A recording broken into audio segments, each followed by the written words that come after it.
Georgia confirmed Joe Biden's victory in the state on Thursday after the state completed a recount by hand of nearly 5 million votes. Atlanta Journal-Constitution political reporter Greg Bluestein is back with us to talk about those results and also preview the Senate races in the state. Greg, it's so great to see you again. Good to see you, Greg. Hey, thanks for having me. Mm-hmm. Of course. Yeah, we were saying we feel like we found you before you became the Greg Bluestein. We had you on for Rising Battlegrounds, and everything you said then basically came to pass. You sort of predicted that this could get messy here at the end.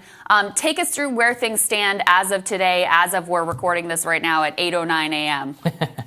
Well, they're still pretty messy, but as we're recording this, Secretary of State Brad Raffensperger is delivering a press conference where he just said these three words: numbers don't lie. That he's talking about the recount of all 5 million or so Georgia ballots that confirmed Joe Biden has won the state of Georgia by about 12,000 votes. It's a little slightly narrower than the 14,000 vote margin that he had going into the recount. That's because thousands of ballots in 4 counties were found that just weren't tallied properly. One was a scanning error. One was there was a few chips that weren't inserted into the tallying machines, but essentially those gave Trump a net gain of about 1,500 votes. Mm-hmm. But the results still stand, and that's what state election officials always said, was that there wasn't going to be enough votes found in any recount to overturn the results of this election. So, Greg, I want you to address some things that I keep hearing about. And I addressed one was about signatures. People are saying, well, this President Trump in particular said a recount means nothing as long as there's not signature verification. That's one. And number two is this Dominion voting systems. What can you tell us about that?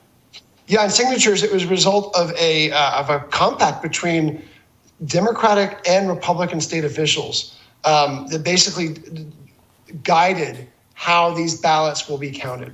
There was no controversy back in March when the state attorney general and the legal counsel for the Georgia Republican Party signed off on this agreement with state Democrats. They basically governed how ballots would be counted because everyone was anticipating a surge of mail-in ballots. So this wasn't some surprise. Mm-hmm. And I'll add this too.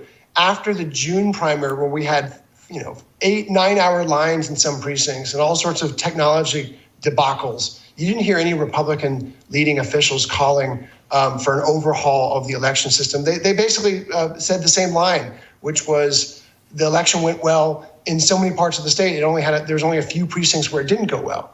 Well, it was only after President Trump lost Georgia where they started calling for Raffensperger, the Secretary of State, to resign, who's also a Republican, by the way. Mm-hmm. When it comes to the Dominion conspiracy theory, that has been debunked by not just Democratic officials, but also Republican officials, including the Secretary of State, who says there's no evidence whatsoever. And we haven't seen any sort of evidence at all of any widespread fraud or irregularities. Mm-hmm. And that's what the rub here is that it's undermining confidence in the electoral system every time Trump or his allies repeat these false narratives. Yeah, and Greg, so their final kind of last-ditch potential play here is to seat competing slates of electors, to convince Republican legislatures to seat Trump electors, even though Joe Biden won the state, and then basically send it up to the Supreme Court and hope for the best. Is there any chance in the state of Georgia that the Republican legislature there would seat a competing slate of Donald Trump electors? I've been told not at all. You not only have the Secretary of State, Brad Raffensperger, who's certifying the vote. Governor Kemp has said he wants an investigation. He has kind of towed the line. He has not called for Raffensperger to resign, but he has said that he wants to make sure no illegal ballots are cast in Georgia. So he's kind of echoing Trump's narrative, but he has given no indication that he won't take an additional step, which he has to do by tomorrow, by Saturday, to kind of approve the certification and cement the fact that 16 Democratic electors will represent the state of Georgia. Yeah. So I don't see any sign of that at all in Georgia. Got it. So, let's just talk certification there. As I understand it, certification is going to happen now, and then you said it then has to be approved by the governor of Georgia? Is that how it works? You got it, yeah. The deadline for certification, legal deadline, is today. So it is definitely happening today. Mm-hmm. And then the governor has until tomorrow to it's kind of like an approval process but to cement the fact that 16 Democratic electors will represent the state. And he has until about 5 p.m. tomorrow to do so, but he might do so today. The only tricky part of all this is that it just so happens that Vice President Mike Pence is in town today to promote the 2 Republican Senate candidates in the runoff. So that could be a little wrinkle in the timeline. They might not want to do that while Vice President Pence is here. So that might wait till tomorrow. Got it. If he were to not, you say there's no indication that he wouldn't certify these results, but if he didn't, what happens then?